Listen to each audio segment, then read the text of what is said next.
Hey friend, this journal quietly told me more about my year than I expected. Let's dive in. Starting with weather and temperature, I noticed they do affect my mood, but only in a good way. Sunny days lift me, and when the weather is bad, I just close the curtains and protect my peace. Spending is more sensitive. Unexpected high expenses instantly bring stress and anxiety.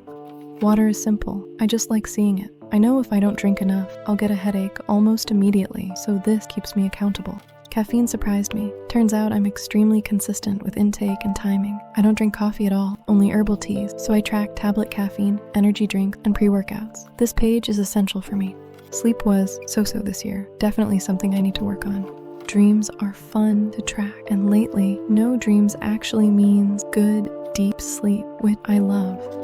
Period tracking is a must for every girl. I upgraded it to track flow and symptoms together, and honestly, it's the best period tracker I've ever had. Pain became important after I broke my ankle in January. Now, I'm grateful this page mostly tracks period pain. Stress-wise, I did pretty well this year. And these next 4 pages, they literally saved me from a depressive episode. As an entrepreneur, productivity is the top of my personal Maslow pyramid. In April, burnout hit hard. Energy dropped around April 23rd. Mood followed on the 27th. After April 29th, anxiety from performance pressure took over.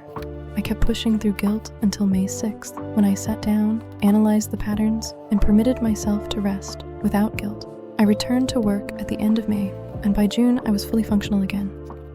Health was decent overall, just a fracture and COVID in August. Rate my day and year in hearts turned out to be also incredibly visual and insightful.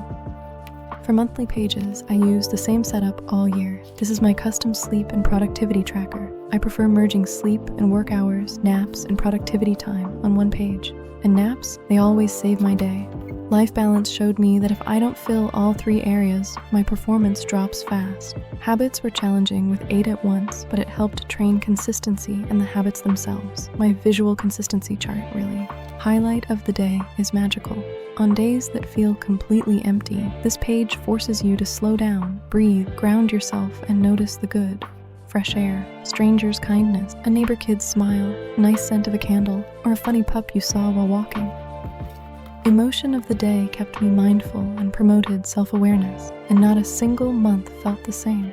Daily affirmations and gratitude are my favorite spiritual practices. They ground me more than anything else. I never skip them.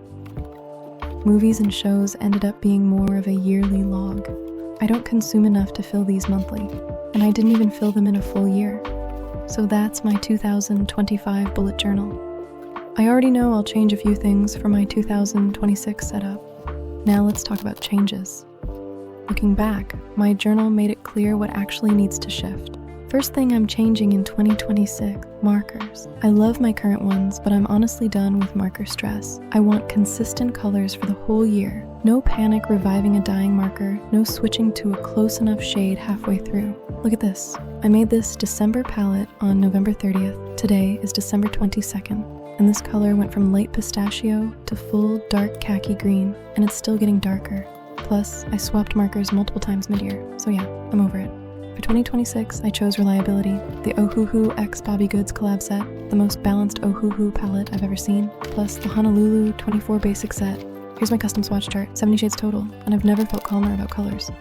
Next change, decoration. This year, I'm actually decorating my journal. I chose a pink Sakura Kawaii theme, got a huge pack of adorable stickers, and I'm letting myself use them everywhere. I'm also bringing back my steps and exercise trackers. In January 2025, I broke my ankle, and filling in near zero activity every day felt awful, so I removed those pages to protect my sanity. For 2026, I'm ready to try again, gently. One thing I'm probably removing is the spending tracker. I have enough budgeting tools now, and this page did its job. I saw the patterns. I learned how spending affects my mood, stress, and anxiety. I don't need to track it again. And the biggest shift, I'm adding 2 new sections, a self-care journal and a health and wellness journal.